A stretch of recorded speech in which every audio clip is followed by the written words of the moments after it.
الحمد للہ وحدہ لا شریک لہ والصلاة والسلام علی من لا نبی بعد اما بعد فاعوذ باللہ من الشیطان الرجیم بسم اللہ الرحمن الرحیم والعصر ان الانسان لفی خسر الا الذین آمنوا وعملوا الصالحات وتواصوا بالحق وتواصوا بالصبر اللہم صلی علی محمد وعلی آل محمد کما صلیت علی ابراہیم وعلی آل ابراہیم انک حمید مجید اللہم بارک علی محمد وعلی آل محمد کما بارکت علی ابراہیم وعلی آل ابراہیم انک حمید مجید۔ اللہ رب العزت کا بہت بڑا احسان ہے کہ ہمیں انسان بنایا۔ مزید احسان یہ ہے کہ مسلمان بنایا۔ مزید احسان یہ ہے کہ حضور اکرم صلی اللہ علیہ وسلم کا امتی ہونے کا شرف بخشا، اور مزید احسان یہ ہے کہ اللہ تعالیٰ نے اہل علم کے ساتھ ہمارا تعلق جوڑا ہے۔ ان میں سے ہر نعمت اس قابل ہے کہ اس کا شکریہ ہر وقت اپنی زبان سے اور عمل سے کیا جائے۔ اللہ رب العزت ہمیں اللہ تعالیٰ کی ان بیش بہا نعمتوں کی قدر کرنے کی توفیق عطا فرمائے۔ ہم چونکہ مسلمان ہیں اور اسلام مستقل ایک دین ہے، دین اسلام اس کے بنیادی 5 اجزاء ہیں۔ نمبر 1 اعتقادات، نمبر 2 عبادات، نمبر 3 اخلاقیات، نمبر 4 معاملات، اور نمبر 5 معاشرت۔ ان 5 اجزاء میں سب سے بنیادی جز وہ عقیدہ ہے، اور اگر ہم ان 5 کو تھوڑا مختصر کر لیں گے، خلاصہ بیان کریں گے، تو ہم کہیں گے بنیادی اجزاء 3 ہیں۔ نمبر 1 عقائد، نمبر 2 مسائل اعمال، نمبر 3 اخلاق۔ آپ مزید اس کا خلاصہ نکالیں گے تو ہم کہیں گے کہ دین اور شریعت کے بنیادی اجزاء 2 ہیں۔ نمبر 1 عقائد، نمبر 2 اعمال۔ ان میں سب سے اہم ترین عقائد ہیں، عقیدہ ہے، یہ بنیاد ہے۔ پورے دین، پوری شریعت کی بنیاد عقیدہ ہے۔ اس لیے اگر اعتقاد صحیح نہ ہو تو جنت میں داخلہ ناممکن ہے۔ ان الذین کذبوا بآیاتنا واستکبروا عنہا لا تفتح لهم ابواب السماء ولا يدخلون الجنۃ حتی یلج الجمل فی سم الخیاط۔ اور اگر عقائد ٹھیک ہوں اور اعمال میں فساد ہو تو جنت میں انسان کا داخلہ یقینی ہے انشاءاللہ، جو اللہ کا قانون ہے۔ عقیدے کے بغیر، صحیح عقیدے کے بغیر داخلہ ناممکن ہے۔ تو بنیاد عقائد ہیں، اس کو ذہن نشین فرمائیں۔ عربی کا ایک شعر ہے، ان العقائد کلھا اصل الاسلام الفتح انزاع امر واحد من بینہن فقد غوا، کہ تمام چیزوں میں بنیاد انسان کے لیے عقیدہ ہے۔ اگر ان میں سے ایک عقیدہ بھی فاسد ہو گیا تو انسان کی تباہی اور بربادی میں کوئی شک نہیں۔ فارسی کا ایک شعر ہے، خشت اول چوں نہت معمار کچ تا سریا میر و دیوار کچ۔ اگر معمار، مستری پہلی اینٹ کو ٹیڑھا رکھے تو دیوار سریا ستارے تک لے جائیں تب بھی دیوار ٹیڑھی ہی رہے گی۔ تو شریعت کی جو دیوار ہے، شریعت کی جو تعمیر ہے، اس کی بنیاد عقائد ہے۔ تو یہ 2 چیزیں عقائد اور اعمال۔ اللہ تعالیٰ نے اس مضمون کو قسم اٹھا کر قرآن کریم میں بیان فرمایا، والعصر ان الانسان لفی خسر الا الذین آمنوا وعملوا الصالحات، انسانی تاریخ کی یہ قسم ہے۔ اللہ تعالیٰ نے زمانے کی قسم اٹھائی، یہاں زمانہ سے مراد انسانی تاریخ ہے، اور یہ بات ذہن نشین فرمائیں کہ یہاں قسم تاکید کے لیے نہیں بلکہ قسم دلیل کے لیے ہے۔ یعنی عربی زبان میں بسا اوقات کسی چیز کی قسم اٹھا کے اس کو بطور دلیل پیش کیا جاتا ہے۔ دعویٰ کیا ہے؟ ان الانسان لفی خسر الا الذین آمنوا وعملوا الصالحات، صرف وہی انسان کامیاب ہوگا جس کا عقیدہ ٹھیک ہو اور اس کا عمل سنت کے مطابق ہو، عقیدہ صحیح ہو اور عمل صالح ہو۔ یہ دعویٰ ہے۔ دلیل والعصر، انسانی تاریخ اس بات پر گواہ ہے۔ حد آدم علیہ السلام سے لے کر نزول قرآن تک پوری تاریخ اس بات پر گواہ ہے، کامیابی اسی کو ملی ہے جس کے عقائد ٹھیک ہیں اور اعمال درست ہیں، عقیدہ کا صحیح ہونا، عمل کا صالح ہونا۔ یہ قرآن نے قسم اٹھا کر سمجھایا۔ آگے وتواصوا بالحق وتواصوا بالصبر، یہ کیا ہے؟ عقیدے میں فساد آتا ہے شبہات کی وجہ سے، اور عمل میں فساد آتا ہے خواہشات کی وجہ سے۔ تو فرمایا کہ عقیدہ ٹھیک ہو، وتواصوا بالحق، اور جب عقیدے میں فساد شبہات سے آئے تو ان شبہات کا ازالہ کیا جائے۔ عمل صالح ہونا چاہیے، عمل میں فساد ہے خواہشات کی وجہ سے، وتواصوا بالصبر، تو پھر خواہشات کی اصلاح کی جائے۔ تو بنیادی چیز شریعت میں دو اجزاء ہیں، عقائد اور اعمال۔ ان میں سے اہم عقیدہ ہے۔ عقیدہ اور عمل میں فرق کیا ہے؟ یہ بات ذہن نشین فرما لیں۔ عقیدہ اصل ہے، عمل فرع ہے۔ عقیدہ بنیاد ہے، عمل اس کے تابع ہے۔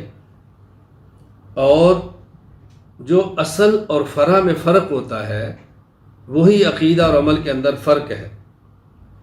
میں اس کی مثال لے کر بات سمجھاتا ہوں۔ عقیدہ کی مثال ایسے جیسے عدد، عمل کی مثال ایسے جیسے صفر۔ عقیدہ کی مثال جیسے عدد اور عمل کی مثال جیسے صفر۔ عدد بغیر صفر کے ہو تب بھی قیمت ہے، اور صفر بغیر عدد کے ہو کوئی قیمت نہیں ہے۔ ایک تب بھی قیمت، دو تب بھی قیمت، صرف ایک لکھیں ساتھ کوئی صفر نہ ہو تب بھی قیمت ہے، لیکن صفریں 1000 لکھ دیں اور ساتھ ایک نہ لکھے تو کوئی قیمت نہیں ہے۔ تو جس طرح عدد بغیر صفر کے قیمت والا ہوتا ہے، عقیدہ بغیر عمل کے بھی قیمت والا ہوتا ہے، اور جس طرح صفر بغیر عدد کے قیمت والی نہیں ہوتی، اسی طرح عمل بھی بغیر صحیح عقیدہ کے بلا قیمت ہوتا ہے۔ پھر ایک عدد کے ساتھ آپ ایک صفر لگائیں تو 10، 2 لگائیں تو 100، 3 لگائیں تو 1000، 4 لگائیں تو 10,000، 5 لگائیں تو 1,00,000۔ تو صفر کے آنے سے عدد کی قیمت بڑھ جاتی ہے، صفر کے آنے سے عدد کی قیمت بڑھ جاتی ہے۔ اور اگر صفر 1 موجود ہو ساتھ 1 لگائیں تو 10، تو عدد کے آنے سے صفر کی قیمت بن جاتی ہے، صفر کے آنے سے عدد کی قیمت بڑھ جاتی ہے، عدد کے آنے سے صفر کی قیمت بن جاتی ہے۔ اسی طرح عمل کے آنے سے عقیدے کی قیمت بڑھ جاتی ہے، اور عقیدہ کے آنے سے عمل کی قیمت بن جاتی ہے۔ پھر قیمت تب ہوگی جب صفر اپنے مقام پر ہو۔ دیکھیں آپ نے 1 لکھا ہے، ادھر لکھے صفر تو 10، آگے لکھے صفر تو 100، لیکن صفر دائیں جانب لکھنے کی بجائے بائیں جانب لکھے تو نہ عدد کی قیمت بڑھے گی، اور صفر کے دائیں جانب 1 لکھیں گے تو قیمت بنے گی نہیں۔ معلوم ہوا کہ صفر کی قیمت بھی تب بنتی ہے جب اپنے مقام پر ہو۔ اسی طرح عمل کی قیمت بھی تب بنتی ہے جب عمل اپنے مقام پر ہو۔ عمل اپنے مقام سے ہٹ جائے تو عمل کی کوئی قیمت نہیں۔ آپ نماز پڑھیں، پوری رات پڑھیں، فجر کی اذان ہوگی، اب نوافل نہیں پڑھیں گے تو قیمت نہیں۔ سورج طلوع ہوا، اب نوافل بھی نہیں، سنت بھی نہیں، سورج طلوع ہو رہا ہے، طلوع شمس سے 15 منٹ بعد پڑھ لیں تو پھر وقت شروع ہو گیا۔ تو عمل کا وقت ہونا ضروری ہے، یہ بات ذہن نشین فرما لیں۔ پھر عقیدہ اور عمل میں فرق اچھی طرح سمجھیں۔ عقیدہ کا محل دل ہے، عمل کا محل ظاہر جسم اور بدن ہے۔ عقیدہ کا محل دل ہے جو جسم کے اندر ہے، اور عمل کا محل انسان کا ظاہری جسم ہے۔ جو فرق دل اور بدن میں ہے وہی فرق عقیدہ اور عمل میں ہے۔ جو چیز جتنی قیمتی ہو اس کو رکھنے کا محل اتنا ہی زیادہ محفوظ ہوتا ہے۔ آپ دیکھیں، سونا، چاندی قیمت میں زیادہ ہے تو ان کے رکھنے کے لیے مکان اور دکان محفوظ ہے، کیمرہ بھی لگا ہوگا، لاک بھی لگا ہوگا، باہر گارڈ بھی کھڑا ہوگا۔ لیکن اگر کپڑے اور جوتی ہے، قیمت میں کم ہے، ان کو رکھنے کا محل نسبتاً غیر محفوظ ہے۔ اور اگر سبزی، آلو، ٹماٹر، ان کے رکھنے کا محل اور زیادہ غیر محفوظ ہے چونکہ قیمت کم ہے۔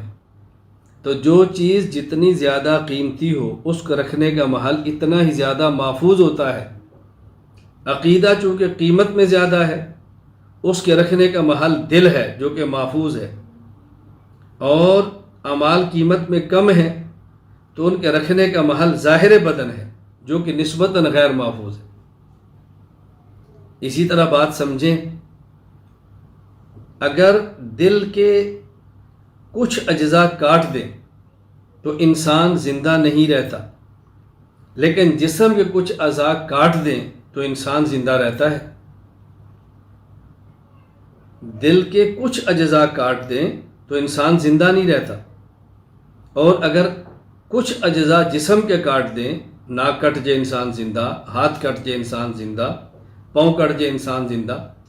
بالکل اسی طرح جو عقائد مسلمان ہونے کے لیے ضروری ہیں، اگر ان میں سے ایک عقیدہ بھی چھوٹ جائے تو انسان مسلمان نہیں رہتا، اور جو عقائد اہل سنت والجماعت ہونے کے لیے ضروری ہیں ان میں ایک عقیدہ بھی چھوڑ دے تو اہل سنت والجماعت نہیں رہتا، یہ مبتدع بن جاتا ہے۔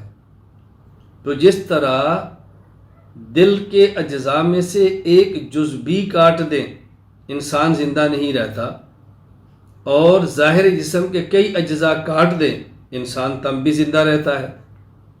بالکل اسی طرح عقائد میں سے ایک عقیدہ بھی چھوٹ جائے تو انسان اسلام سے نکلتا ہے یا اہل سنت سے نکلتا ہے، لیکن اعمال میں سے کئی اعمال چھوٹ جائیں تو انسان تب بھی مسلمان رہتا ہے، مسلمان ہی رہتا ہے۔ کوئی نماز نہ پڑھے تب بھی مسلمان ہے، روزہ نہ رکھے تب بھی مسلمان ہے، کیونکہ یہ عمل تھا، فاسق ہوگا لیکن مسلمان ہوگا۔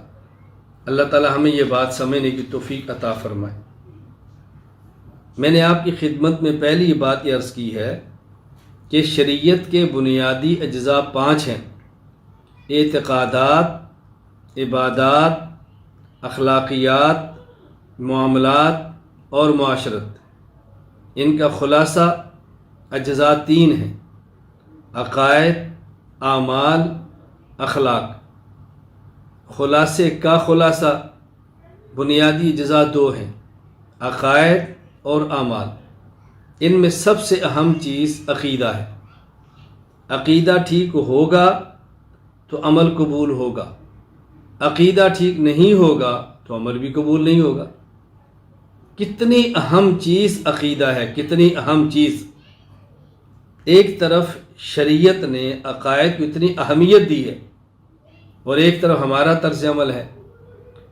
اخلاق کی اصلاح کے لیے خانقاہیں بنتی ہیں، اعمال کی اصلاح کے لیے جماعتیں وجود میں آتی ہیں، اور عقائد کو درست کرنے کے لیے انتظام نہیں ہے، عقائد کو ٹھیک کرنے کے لیے محنت نہیں ہے۔ اس سے اگلا مرحلہ، اگر کوئی شخص عقائد پہ کام کرے تو عقیدے پر کرتا ہے، عقائد پہ نہیں کرتا۔ کوئی صرف توحید پہ، کوئی صرف ختم نبوت پہ، کوئی صرف عیسائیت کے رد پہ، کوئی صرف صحابہ کرام رضی اللہ عنہم مجمعین کی مدح پہ۔ تو ہم نے عقائد کو ٹھیک کرنا ہے اور عقائد کو اولین ترجیح دینی ہے، کیونکہ اہم ترین عقائد ہیں۔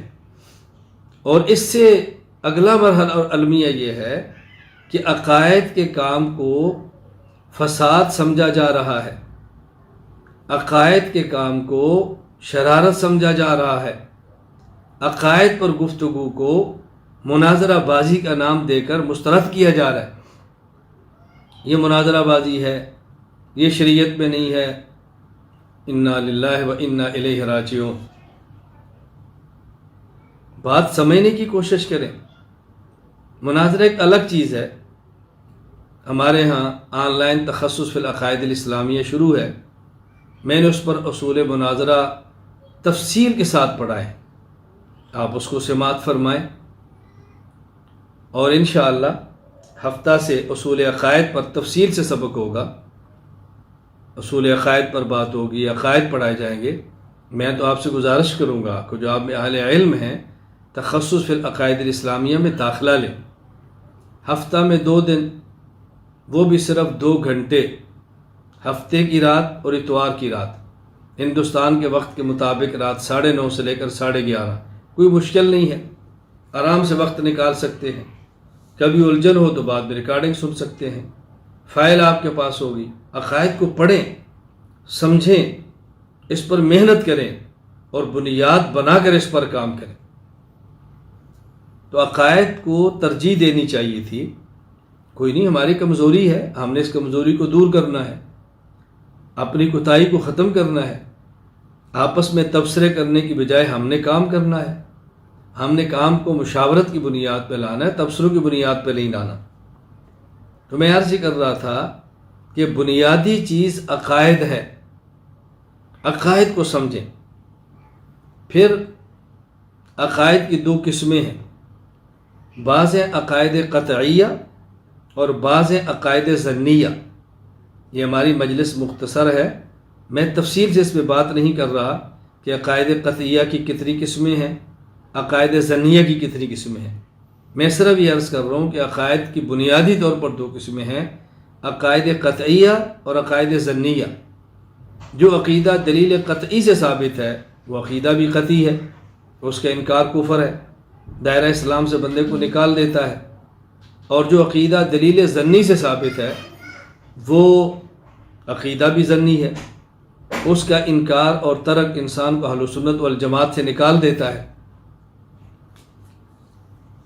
مشہور متکلم علامہ عبدالعزیز فرہاروی رحمہ اللہ تعالی النبراس شرح عقائد میں فرماتے ہیں، ان المسائل الاعتقادیہ قسمان، احدہما ما یکون المطلوب فیہ الیقین کوحدۃ الواجب تعالی وصدق النبی صلی اللہ علیہ وسلم، وثانیہما ما یکتفی فیہا بالظن کہذہ المسئلہ والاکتفاء بالدلیل الظنی والاکتفاء بالدلیل الظنی انما لا يجوز فی الاول بخلاف الثانی۔ میں نے صرف عبارت بطور تائید کے پڑھی ہے، اس وقت اس پر گفتگو کرنا مقصود نہیں۔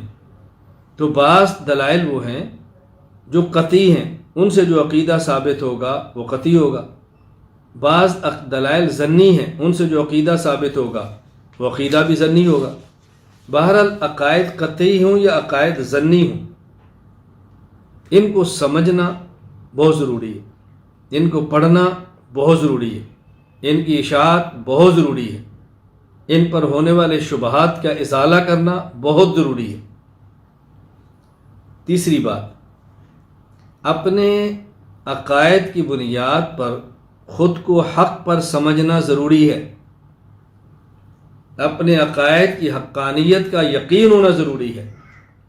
یہ ضروری ہے کہ انسان کا ذہن ہو کہ میں حق پر ہوں، میرا عقیدہ درست ہے، میں باطل پر نہیں ہوں۔ یہ ذہن نشین فرمائے۔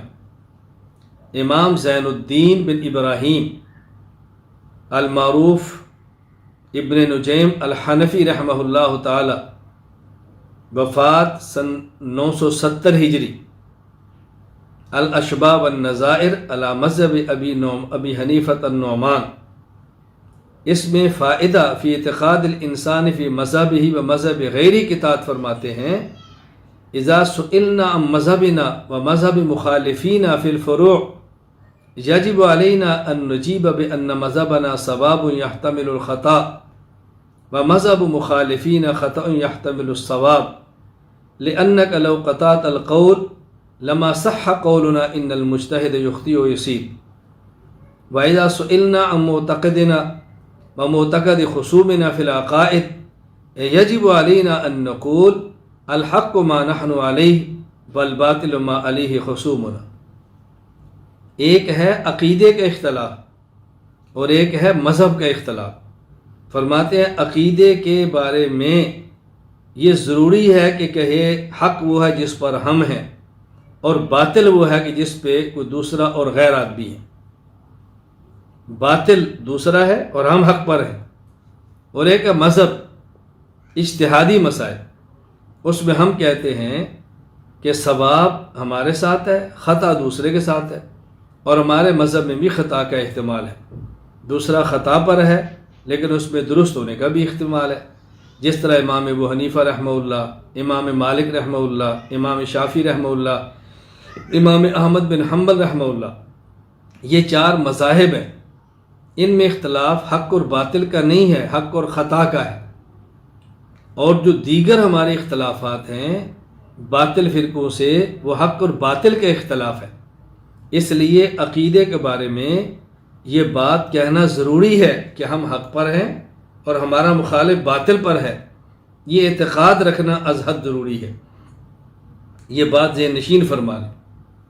تو میں نے 3 باتیں عرض کی۔ نمبر 1، شریعت کے بنیادی اجزاء 2 عقائد اور اعمال، ان میں بنیادی عقائد ہیں۔ دوسری بات، عقائد کی 2 قسمیں ہیں، عقائد قطعیہ، عقائد ظنیہ۔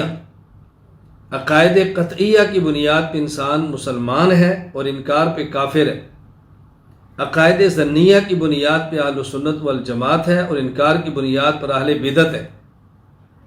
نمبر 3، اپنے عقائد کی حقانیت کا یقین ہونا ضروری ہے، خواہ وہ عقائد قطعیہ ہوں یا عقائد ظنیہ ہوں۔ یہ ضروری ہے کہ عقیدہ ہو کہ میں حق پر ہوں اور میرا مخالف باطل پر ہے۔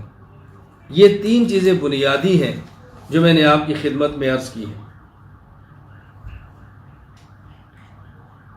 اب اس کے بعد میں چند ایک عقائد آپ کی خدمت میں پیش کرتا ہوں۔ مثلا یہ عقیدہ رکھنا اللہ تعالیٰ کی ذات موجود ہے، یہ عقیدہ رکھنا اللہ تعالیٰ کی ذات ایک ہے، یہ عقیدہ رکھنا اللہ تعالیٰ اپنی ذات، صفات، اسماء میں یکتا ہے، یہ عقیدہ رکھنا اللہ تعالیٰ اپنی ذات کے اعتبار سے ہر جگہ پر ہے، ہر جگہ پر ہے، عرش پر، فرش پر، آسمان پر، زمین پر، خلا میں، فضا میں، کون و مکان میں اللہ تعالیٰ کی ذات، یہ عقیدہ رکھنا ضروری ہے۔ عقائد میں سے ہے انبیاء علیہ السلام بشر ہیں، اپنی صفات کے اعتبار سے نور ہیں، انبیاء علیہ السلام معصوم ہیں، انبیاء علیہ السلام اپنی قبور میں حیات ہیں، انبیاء علیہ السلام مفروض الاتباع ہیں، یہ عقائد بنیادی ہیں۔ صحابہ کرام رضی اللہ عنہم مجمعین جنتی ہیں، صحابہ کرام محفوظ الخطا ہیں، صحابہ کرام امت کے لیے مقتدا ہیں، حجت ہیں، دلیل ہیں، معیار حق ہیں، تنقید سے بالا تر ہیں، عادل ہیں، اسی طرح اولیاء کرام برحق ہیں، کرامات برحق ہیں، ہم اس کو مانتے ہیں، مجتہدین کے اجتہاد کو مانتے ہیں، فقہ کو مانتے ہیں، تقلید کو مانتے ہیں، آسمان کو مانتے ہیں، جنت کو مانتے ہیں، جہنم کو مانتے ہیں، ملائکہ کو مانتے ہیں، آسمانی کتابوں کو مانتے ہیں، قرآن کریم کو آخری کتاب، حضور اکرم صلی اللہ علیہ وسلم کو آخری نبی مانتے ہیں، حضرت عیسیٰ علیہ السلام کا آسمان پہ زندہ ہونا، قیامت سے پہلے نازل ہونا مانتے ہیں، قیامت کو برحق مانتے ہیں، علامات قیامت کو مانتے ہیں، ثواب و عذاب قبر کو مانتے ہیں، معاشر کو مانتے ہیں، حساب و کتاب کو مانتے ہیں، حوض کوثر کو مانتے ہیں، عرش بری کو مانتے ہیں۔ یہ عقائد ہیں جو میں نے چند ایک عرض کیا آپ کی خدمت میں۔ اس پر تفصیلی میری کتاب بحمد اللہ تعالیٰ کتاب العقائد کے نام پر موجود ہے۔ میں یہ عرض کر رہا تھا نمبر 4، میں نے چند ایک عقائد آپ کی خدمت میں پیش کیے۔ نمبر 5، بعض لوگ غلط فہمی پھیلا رہے ہیں کہ جی خود کو یہ نہیں کہنا چاہیے کہ ہم حق پر ہیں، اور دوسروں کو یہ نہیں کہنا چاہیے کہ وہ باطل پر ہیں، اور بطور دلیل کے قرآن کریم کی یہ آیت پیش کرتے ہیں وَإِنَّا أَوْ إِيَّاكُمْ لَعَلَىٰ هُدًى أَوْ فِي ضَلَالٍ مُبِينٍ۔ اللہ اپنے پیغمبر کو فرما رہے ہیں کہ یہ بات ان کو کہو، ہم یا تم حق پر ہیں یا گمراہی میں ہیں۔ تو جب پیغمبر اپنے بارے میں یقین کے ساتھ نہیں کہہ سکتا کہ ہم حق پر ہیں، تو کوئی کیسے کہہ سکتا ہے؟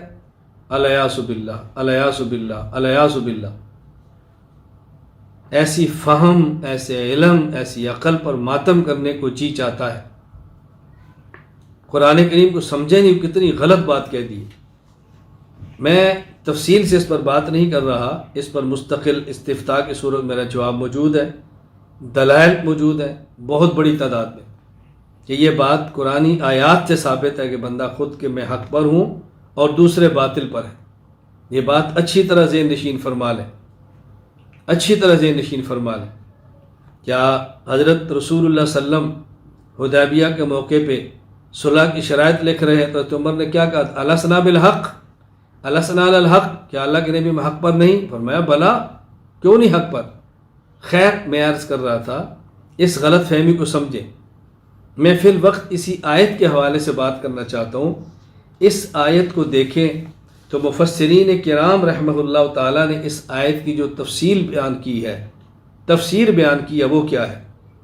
امام ابو اسحاق احمد بن ابراہیم الثالبی نیشاپوری، وفات 427 ہجری، تفسیر الکشف والبیان میں فرماتے ہیں ھذا لا جہت الانصاف فی الحجاج کما یقول القائل احدنا کاذب فهو یعلم انہ صادق وان صاحبہ کاذب۔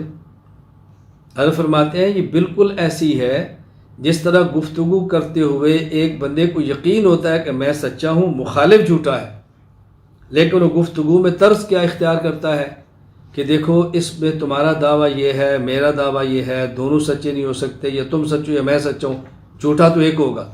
وہ سمجھتا ہے کہ میں سچا ہوں، یہ جھوٹ ہے، لیکن گفتگو کا طرز ایسا اختیار کرتا ہے۔ یہی طرز قرآن کریم نے بھی اختیار کیا ہے۔ فرمایا والمعنی ما نحن وانتم على امر واحد ان احد الفریقین لمہتد والآخر ضال۔ یہ نہیں کہ دونوں ایک امر پر ہے، ایک حق پر ہے ایک باطل پر ہے، ایک حق پر ہوگا ایک باطل پر ہوگا۔ ابو الفدا عماد الدین اسماعیل بن عمر المعروف ابن کثیر، وفات سن 474 ہجری، تفسیر القرآن العظیم ابن کثیر میں فرماتے ہیں وَإِنَّا أَوْ إِيَّاكُمْ لَعَلَىٰ هُدًى أَوْ فِي ضَلَالٍ مُبِينٍ هذا من باب اللف والنشر وقال عكرمة وزياد بن أبي مريم ومعناه إِنَّا نَحْنُ لَعَلَىٰ هُدًى وَإِنَّكُمْ لَفِي ضَلَالٍ مُبِينٍ۔ کہتے ہیں قرآن کریم نے کیسا طرز اختیار کیا، ذرا غور کریں۔ وَإِنَّا، اور ہم، او ایاکم، یا تم، لعلی ہدن، ہدایت پر ہے، او فی ضلال مبین، یا گمراہی میں ہے۔ انا، ہم، یہ پہلے ہے، لعلی ہدن، یہ بھی پہلے ہے، یعنی ہم ہدایت پر ہیں۔ آگے ایاکم بعد میں ہے، فی ضلال مبین بھی بعد میں ہے۔ ہم ہدایت پر ہیں یا تم گمراہی پر ہو، تو خود کو ہدایت پر فرمایا، ان کو گمراہی پر فرمایا، طرز ایسا اختیار کیا کہ وہ بدھو مشرک کا عقل نہیں سمجھا کہ کس بلیغ انداز میں رسول اکرم صلی اللہ علیہ وسلم پر اترنے والا قرآن ہمیں گمراہ کہہ رہا ہے۔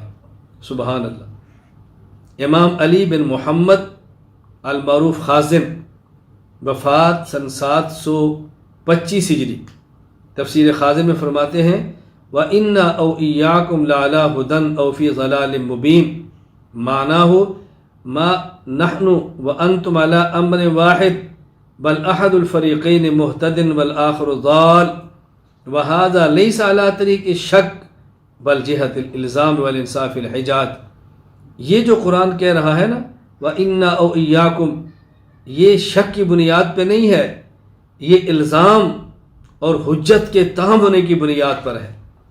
یہ ایسے ہی ہے جس طرح کوئی شخص سمجھتا ہے کہ دوسرا کاذب ہے اور خود صادق ہے، لیکن طرز اختیار کرتا ہے کہ دیکھو بھائی یا تم جھوٹے ہو یا میں جھوٹا ہوں، یا تم سچے ہو یا میں سچا ہوں، دونوں تو سچے نہیں ہو سکتے نا، ایک غلط اور ایک ٹھیک ہوگا۔ آؤ فیصلہ کرتے ہیں، دلیل سے بات کرتے ہیں کون سچا ہے۔ وہ خود کو سچا سمجھتا تبھی ایسی بات کہتا ہے۔ اللہ اکبر۔ فرماتے ہیں فالنبی صلی اللہ علیہ وسلم ومن اتبعه علی الہدی ومن خالفه فی ضلال فکسبهم من غیر ان یصرح بالتکذیب۔ آگے عجیب بات کی ہے، فرمایا وقیل او بمعنی الآیہ انا لعلی ہدی وانکم لفی ضلال مبین۔ آیت کا کھلا معنی یہ ہے کہ ہم ہدایت پر ہیں اور تم گمراہی پر ہو۔ امام شمس الدین محمد بن احمد القاہری الشافعی، وفات سن 977 ہجری، تفسیر السراج المنیر میں فرماتے ہیں یہ بہت اہم بات ہے، بڑی سمجھنے والی بات ہے۔ فرمایا وَهَذَا لَيْسَ عَلَىٰ طَرِيقِ الشَّكِّ لِأَنَّهُ صلی اللہ علیہ وسلم لم يشک أنه علی ہدی ویقین وأن الکفار علی ضلال مبین۔ یہاں شک کی بات نہیں ہے، رسول اکرم صلی اللہ علیہ وسلم کو اپنے حق پر ہونے اور دوسروں کی گمراہی پر ہونے پر کوئی شک نہیں۔ آپ کو یقین ہے کہ میں حق پر ہوں اور دوسرے مخالف گمراہی پر ہیں۔ نبی کریم صلی اللہ علیہ وسلم کو پورا یقین ہے، لیکن قرآن کریم نے یہ بات کیوں فرمائی، یہ طرز کیوں اختیار کیا؟ وَإِنَّمَا هَذَا الْكَلَامُ جَارٍ عَلَىٰ مَا تُخَاطِبُ بِهِ الْعَرَبُ مِنْ اسْتِعْمَالِ الْإِنصَافِ فِي مُحَاوَرَاتِ عَلَىٰ سَبِيلِ الْفَرْضِ وَالتَّقْدِيرِ وَيُسَمِّيهِمْ أَهْلُ الْبَيَانِ الْاِسْتِدْرَاجِ۔ بلاغت میں 3 فن ہیں، علم المعانی یہ بلاغت میں ہے، اللہ اکبر۔ علم البیان کس انداز میں بیان کی بات کی جا رہی ہے۔ علم البیان کے اندر اس طریق اور طرز کا نام ہے استدراج، یعنی کلام عرب میں یہ طرز اختیار کرنا کہ جس میں دوسرے کو غلط کہنا ہو لیکن لب و لہجہ یہ اختیار کیا جائے کہ یا ہم ٹھیک یا تم ٹھیک، اسے استدراج کہتے ہیں۔ یعنی دوسرے کو احساس دلایا جا رہا ہے کہ تم غلط ہو، باطل پر تم ہو، جھوٹے تم ہو، لیکن طرز اختیار کی استدراج کہتے ہیں۔ اب دیکھو ایسی بات کہنا کم علمی کی بنیاد پر ہے، جہالت کی بنیاد پر ہے، شریعت کو نہ سمجھنے کی بنیاد پر ہے۔ اللہ تعالی ہمیں یہ بات سمجھنے کی توفیق عطا فرمائے۔ بعد اس آیت کا معنی ہرگز یہ نہیں کہ اس میں شک ہے، اس میں اپنا حق پر ہونا اور باطل کا مخالف کا باطل پر ہونا بیان کیا جا رہا ہے۔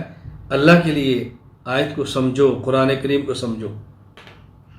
اور ایک اور شبہ کیا ہے کہ جی خود کو حق پر نہیں کہنا چاہیے، کیوں ہمیں موت کا نہیں پتہ کہ ہماری موت کیسے آتی ہے؟ انا للہ و انا راجعون۔ کس انداز میں غلط فہمی بیان کی جا رہی ہے، کس انداز میں اغیار کی زبان بیان کی جا رہی ہے، انا للہ و انا راجعون۔ تو اس کا معنی کہ بندہ پھر یہ بھی نہ کہے کہ میں مسلمان ہوں، پتہ نہیں کفر پہ خاتمہ ہو، بندہ یہ بھی نہ کہ میں حضور صلی اللہ علیہ وسلم کو آخری نبی مانتا ہوں، پتہ نہیں کس پر خاتمہ ہو۔ اللہ عقل عطا فرمائے، اللہ فہم عطا فرمائے۔ خدا کے لیے ایسی باتیں ہرگز نہ کرو۔ دیکھو یہ ضابطہ ہے، کما تعیشون تموتون وکما تموتون تحشرون، مرقات المفاتیح شرح مشکات المصابیح کتاب الرویا، اس کو اچھی طرح سمجھے۔ انسان جیسے زندگی گزارتا ہے ویسی موت آتی ہے، اور جس طرح مرتا ہے اس طرح قیامت کے دن کھڑا کیا جائے گا۔ ان شبہات کے اندر نہ پڑیں، ان شبہات سے بچیں، اپنے آپ کو سنبھالیں۔ اللہ تعالی ہمیں اس کی قدر کرنے کی توفیق عطا فرمائے۔ تو میں نے آپ کی خدمت میں جو بات کی ہے، نمبر 1 شریعت کے اجزاء میں بنیادی جز عقیدہ ہے، اچھی طرح سمجھ لیں، بنیادی جز عقیدہ ہے۔ نمبر 2 یہ میں نے سمجھایا ہے عقیدہ عمل میں فرق۔ عقائد کی 2 قسمیں ہیں، عقائد قطعیہ اور ظنیہ۔ نمبر 3 اپنا حق پر ہونا یقینی اور یقین کے ساتھ ماننا چاہیے کہ ہم حق کے اوپر ہیں۔ نمبر 4 چند ایک عقائد میں نے آپ کی خدمت میں پیش کیے۔ نمبر 5 2 شبہے تھے، میں نے اس کا جواب دیا ہے۔ یہ مختصر جو گفتگو ہوئی ہے، مجھ سے رابطہ کیا تھا مفتی یوسف اسد صاحب سلمہ اللہ حفظہ اللہ من الشر والفتنہ، اللہ تعالیٰ ان کی حفاظت فرمائے، ان کی خدمات دینیہ کو قبول فرمائے۔ ان کی خواہش تھی کہ ان نے اکیڈمی بنائی، اس میں طلبہ ہیں، طالبات ہیں، معلمین ہیں، معلمات ہیں، ان کے ساتھ عقیدے پر بات کر دی جائے، تربیتی بات کی جائے۔ تو میں نے ان کی فرمائش پر یہ گفتگو کی ہے، مختصر گفتگو ہے، میں سمجھ تو اس پر بڑی تفصیل سے بات ہونا ضروری ہے۔ میں نے اس کے لیے آپ کی خدمت میں گزارش کی ہے کہ آپ حضرات التخصص فی العقائد الاسلامیہ جاری ہے، آپ اس میں داخلہ لے لیں۔ ابھی صرف اصول مناظرہ کا سبق ہوا ہے، ابھی اصول عقائد پر بات ہونی ہے، اصول تفسیر پہ ہونی ہے، اصول حدیث پہ ہونی ہے، اصول افتاء پہ ہونی ہے، اصول اسماء الرجال پہ ہونی ہے، پھر ہمارے عقائد بڑی تفصیل سے آنے ہیں۔ 1 مہینہ گزرنے والا ہے، 9 ماہ باقی رہ گئے ہیں، اور ہفتے کے اندر صرف 2 سبق ہفتہ اتوار رات ہندوستانی وقت کے مطابق 9:30 سے 11:30 ہوں گے۔ مختصر سے کوئی زیادہ وقت بھی اس کے اوپر نہیں ہے، کوئی اس کی فیس بھی زیادہ نہیں ہے۔ اللہ تعالیٰ مجھے اور آپ سب کو قدر کرنے کی توفیق عطا فرمائے۔ ان حضرات نے موقع فراہم کیا ہے، ہمیں جوڑا ہے، تو اللہ ان کو جزائے خیر عطا فرمائے۔ میں ان کا بھی شکریہ ادا کرتا ہوں، جو حضرات سننے کے لیے تشریف لائے ہیں ان کا بھی شکریہ ادا کرتا ہوں کہ آپ نے گفتگو کا موقع دیا ہے۔ یہ آپ کا میرے اوپر احسان ہے کہ آپ نے مجھے دین کی بات کرنے کا موقع دیا۔ اللہ تعالیٰ قبول فرما لے، اللہ تعالیٰ راضی ہو جائے، اللہ تعالیٰ ہمیں اپنے دین کی خدمت کے لیے قبول فرمائے۔